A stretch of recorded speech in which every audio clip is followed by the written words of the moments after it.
The family's torn. They don't know what to do. They want an independent investigation they hope will eventually lead to answers and justice. Hi, everyone. Thanks so much for joining us. I'm KIII. And I'm Rudy Trevino. The family of the man allegedly beaten by an off-duty Corpus Christi police officer is speaking out tonight. Luis Abel Rodriguez Jr., a 14-year veteran of the force, has been charged with 2 counts of assault. Tonight, the family of 27-year-old Victor Gonzalez, who remains in ICU, are asking for justice. The story is first at 5. Instead of helping the fight, separating them, he joined in, as of what I've heard. He joined in, he got a bat, and was beating him. Both of them were beating him. Jessica Solis, the sister of Victor Gonzalez, speaking about the officer Rodriguez, that's him right there. These are exclusive pictures of Victor Gonzalez taken just a few hours ago from his bed in the intensive care unit at Spahn Memorial. Solis says the pictures speak volumes of the violence, of the massive injuries caused by the beating 2 nights ago. The incident apparently stemmed from a fight inside the closed bar over a woman. It was then the officer, who was not on duty and not in uniform, allegedly joined in. The police officer that was there should have helped instead of joined. That's an authority figure. We're supposed to feel safe around a police officer, and we didn't. He didn't.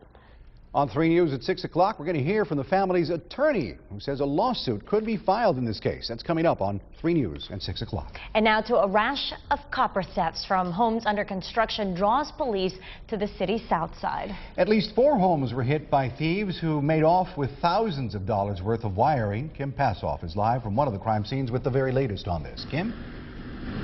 This home here on the 6800 block of Island Park Drive was the 4th home to be victimized. Yesterday, the homeowner learned about 3 other south side homes that police had responded to for copper theft. And today, he learned that he, too, was the 4th victim. It's kind of hard because now we got to tear down sheetrock on the inside. It's about $1,000 damage. The electrical wiring had been cut and the sheetrock torn off the walls. The property damage occurred sometime between when workers left the construction sites on Friday and yesterday. Total damages for all 4 properties is about $8,000. In addition to the expense and inconvenience to fix the damaged homes, it will take time, which will delay the move-in dates for the new homeowners. Workers say they try to protect the property as much as possible, but it only takes a matter of minutes to make off with the valuable copper. Being in the construction industry, we hear about thefts all the time. You never want it to be you. We're always very cautious. We check our job sites constantly.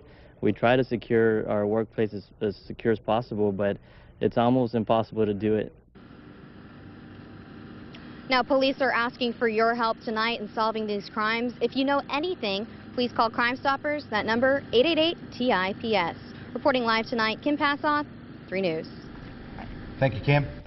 Well, it's another example of the good work of the Crime Stoppers program. This afternoon, police raided this home on the 1000 block of 25th Street after a Crime Stoppers tip claiming drug activity was taking place there. Once inside, police found they found drug paraphernalia, a small amount of crack cocaine, though police believe the suspects inside may have gotten rid of a large amount of drugs before they showed up.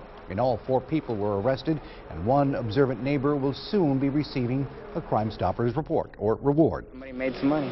We don't know who it is. The report that we have is totally anonymous. It doesn't give us names, so we have no idea who's calling it in. So if you have information on a drug house, call in and let us know. 3 of the 4 people arrested, 2 men and a woman, charged with possession of a controlled substance. The 4th woman, who happened to have heroin on her at the time of the arrest, was taken in on an outstanding warrant. More testimony in the trial of former Flower Bluff teacher accused of having molested his daughter throughout her childhood. Today it was the victim's mother's turn. You'll recall it was yesterday that the victim, who is now 21 years old, said her mother was aware of the abuse, adding she did nothing to stop it. Late this afternoon, the mother took the stand for the defense. She spoke of discipline issues with her daughter, who wanted to run away with a boyfriend. She also said she never left her daughter alone with her father, Kenneth Stewart.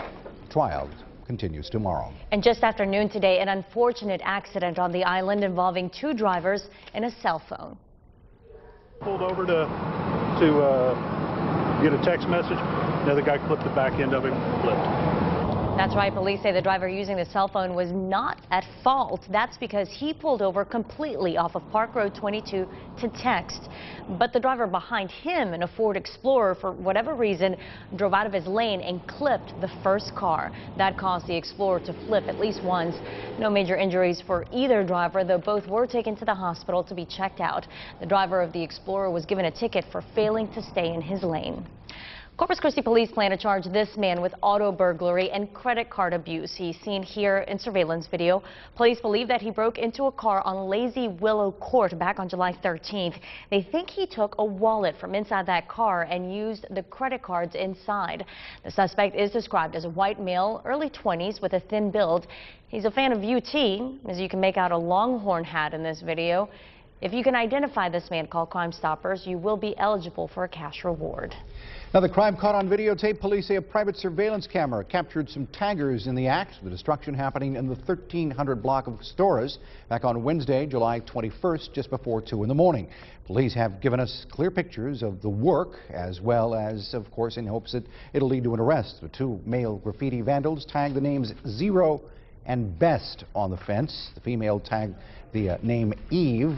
Again, call Crime Stoppers if you can identify this trio.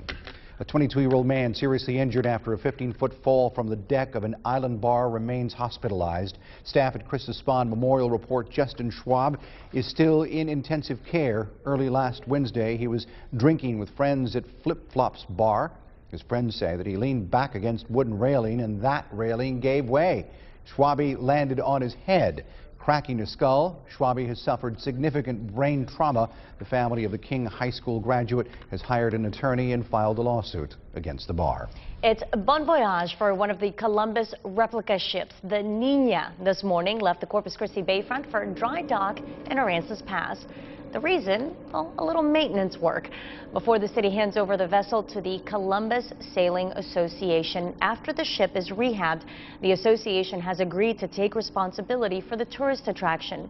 It's not yet clear how long the Niña will stay out of the water. It'll depend on what kind of shape she's in once she gets to the shipyard. After 107 days and 205 million gallons, the Gulf oil spill has finally been quashed. The workers have now permanently plugged the top of the Deepwater Horizon rig, while a second effort is on track to seal it from below. For the people of the Gulf, it's the answer to their prayers. ABC's TJ Winnick reports. It's the news Gulf residents have waited to hear ever since the Deepwater Horizon explosion back on April 20th. The well is dead. It was a tremendous amount of relief that we know that it was finally accomplished after all this time. The static kill, the procedure to choke the well permanently, appears to have been a success. For 8 hours, engineers forced heavy mud down into the well, which forced the crude oil back down to its source. Today, the president announced the good news before a Washington meeting of the AFL-CIO. The long battle to stop the leak and contain the oil is finally close to coming to an end. And we are very pleased with that. Nearly 75% of the spilled crude has been dispersed, captured, or has evaporated. Today, government scientists told a Senate committee there is no evidence that chemical dispersants used to break up the oil are lingering in the water. The dispersed oil appears to be, to the degree it resides, is residing as neutrally buoyant. Even so, the spill's effect on wildlife will be felt for years and possibly decades to come. There's a lot of reasons why there's no mission accomplished banner. According to the White House, President Obama would be willing to lift his moratorium on new deepwater oil drilling before November if conditions he has set, including new safety standards, are met before then. TJ Winnick, ABC News, Washington. Happy birthday, Mr. President. That sounds good. You need a blonde wig now. President Obama turns 49 today, and he's marking his big day without his family. The First Lady and younger daughter, Sasha, they're both in Spain, and Malia is at summer camp. How about that? But he's not alone. It's okay. He's spending the night in Chicago and celebrating with a dinner with a few friends. That's nice, Marilyn. Yeah. Very good. All across the great state of Texas and in Austin especially, you see the Longhorns emblem on signs, buses, newspaper stands, on the game day, of course. But in recent months, a high school in Kansas has caused some confusion because they have their own horns on display, and they look almost identical to popular Texas Longhorns. What's your first take? I think they look very similar. When you see them, what do you think? Yeah, when I see this, I mean, besides the fact that the horns are a little pointier, it's practically the same logo. Practically. Well, the teams at Gardner Edgerton High School in Kansas City are called the Trailblazers, and they say their horns are actually ox horns. But just in case, they contacted the folks over at UT and asked if the horns they planned to paint on their basketball court were going to be a problem. And you guessed it, school officials in Texas weren't exactly pleased. It's anybody that owns a trademark. You have that obligation to be out there protecting your mark, and that's simply what we're doing. So the high school, with the blessing of UT, is working on a new logo to be featured in the fall. The process took a lot of back and forth, but UT says it hopes the Gardner Edgerton fans will find their new logo acceptable. There you go. Anyway, Found a that's different. solution. Totally different. Yeah. Even the color changed, huh?